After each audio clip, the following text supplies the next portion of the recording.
اسی صورت سے اردو میں کہتا ہے باغ میں جانا ہے، تو ایک انگریز آدمی ہے جس کو اردو نہیں آتی یا کوئی بھی زبان اسے آتی اردو نہیں آتی، اس کے ذہن میں ہرگز یہ بات نہیں آئے گی کہ آپ باغ کا تذکرہ کر رہے ہیں۔ اس سے ثابت ہوا کہ ہم جو کچھ بھی بولتے ہیں پہلے اس کا عکس ہمارے دماغ پر پڑتا ہے۔ اچھا، دماغ پر عکس جب پڑتا ہے جب دماغ پر پہلے سے عکس موجود ہوتا ہے۔ تو یہ جو لہریں جس کو آپ کہہ رہے ہیں کہ لہروں کے ذریعے ہم گفتگو کرتے ہیں، تو لہریں جو ہیں دراصل خیالات کی ایک شکل ہے۔ ایک خیال کی اگر ایک لہر بھی آپ تصور کریں تو انسانی دماغ میں جو بھی کچھ ہے وہ لہروں کے ذریعے قائم ہے۔ اس کی مثال آپ ٹی وی سے بھی دے سکتے ہیں، ریڈیو سے بھی دے سکتے ہیں، ٹیلی فون سے بھی دے سکتے ہیں کہ آپ نے ٹیلی فون کان پہ لگایا ہوا ہے، امریکہ سے آپ کا کوئی رشتہ دار بات کر رہا ہے، تو اب جو باتیں اس آدمی کے ذہن میں ہیں جو آپ تک وہ پہنچانا چاہتا ہے وہ لہریں آواز کی شکل میں آپ تک پہنچ رہی۔ تو پہلی بات تو یہ سوچنے کی ہے کہ ہم جو کچھ بھی بولتے ہیں وہ باہر سے نہیں بولتے، اندر سے بولتے ہیں۔ یہ بھی بات بالکل آپ کے سامنے کی ہے، مشاہدے کی ہے کہ ایک مرا ہوا آدمی، اس کے ہونٹ بھی ہوتے ہیں، زبان بھی ہوتی ہے، کان بھی ہوتے ہیں، نہ وہ آپ کی بات سن سکتا ہے نہ بول سکتا۔ اس بات سے بھی یہ حقیقت منکشف ہوتی ہے کہ بولنے کا تعلق مادی جسم سے ہرگز نہیں ہے۔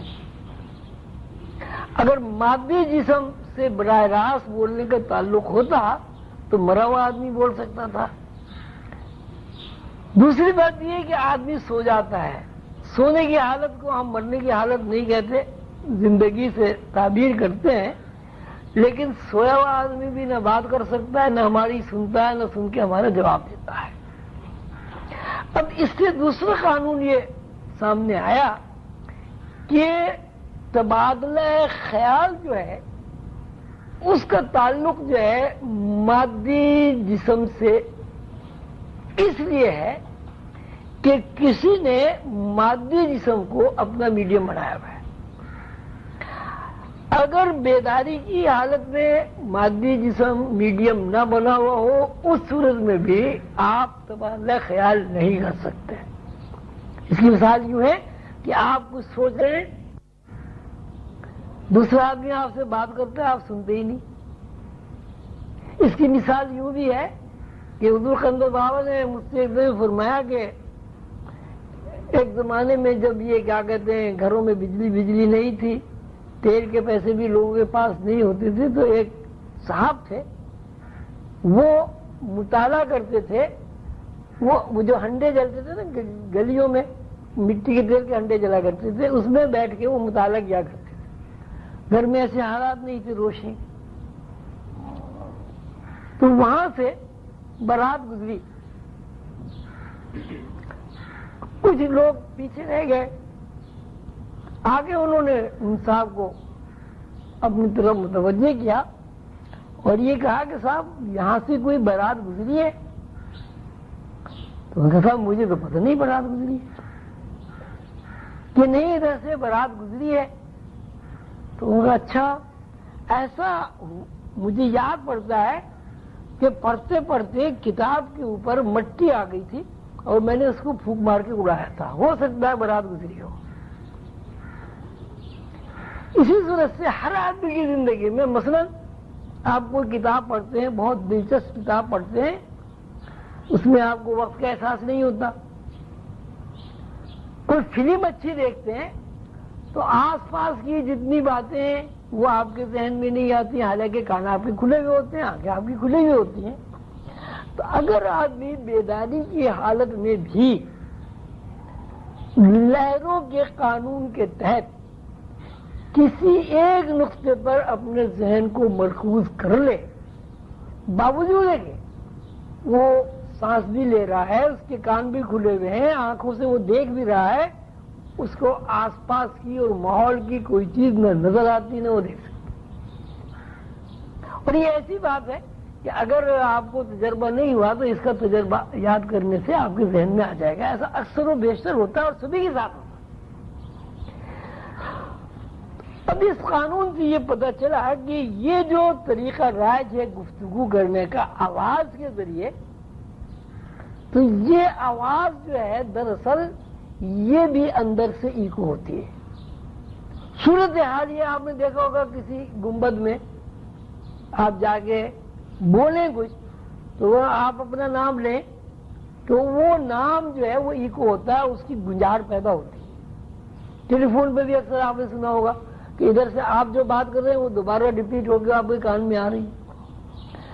تو یہ جو ہم گفتگو کرتے ہیں اس گفتگو کا تعلق بھی یہ ہے کہ جب ہم کوئی چیز سوچتے ہیں تو سوچنے سے ہمارے ذہن میں جو الفاظ بنتے ہیں، جو ہم نے معنی پہنا دیے ہیں، وہ الفاظ ہمارے اندر ایکو ہوتے ہیں.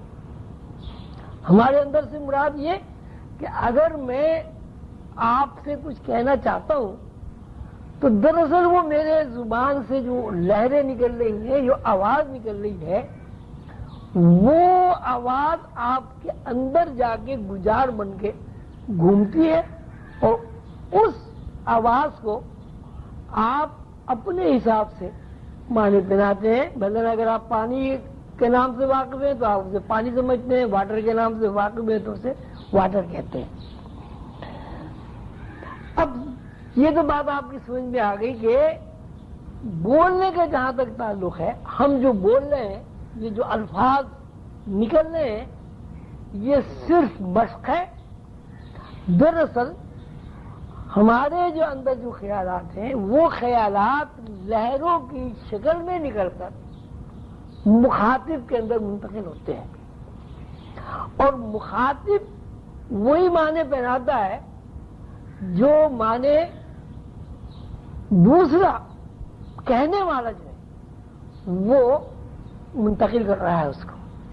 ابھی ہماری جو گفتگو کا طرز ہے، جیسے میں بول رہا ہوں درخت آپس میں گفتگو کرتے ہیں، تو یہ درخت آپس میں گفتگو کرتے ہیں تو یہ میرے دماغ میں ایک علم ہے کہ درخت ہوتے ہیں وہ بھی آپس میں اس طرح بات کرتے ہیں جس طرح انسان بات کرتے ہیں. اگر کسی آدمی کے ذہن میں یہ علم نہ ہو کہ درخت بھی آپس میں گفتگو کرتے ہیں تو اس کے دماغ کی لہریں کبھی دوسرے آدمی کو منتقل نہیں ہوں گی کہ درخت بھی آپس میں گفتگو کرتے ہیں. اس میں وہ واقف بھی نہیں ہے کہ درخت بھی آپس میں گفتگو کرتے ہیں. یہ جو ہمارا گفتگو کا جو طریقہ ہے دراصل یہ ہمارے اندر جو ریکارڈڈ چیزیں ہیں ان کی منتقلی ہے لہروں کے ذریعے. اب لہریں جو ہیں، اب اس میں یہ بتایا گیا ہے کہ لہریں جو ہیں انا، ایک چیز انا ہوتی ہے، انا کی لہریں منتقل ہوتی ہیں. تو انا کی لہریں منتقل ہونے کا مطلب یہ ہے کہ لہروں کا جو سورس ہے وہ انا ہے. اب یہ بات میرے پاس آ گئی کہ انا کیا چیز ہے.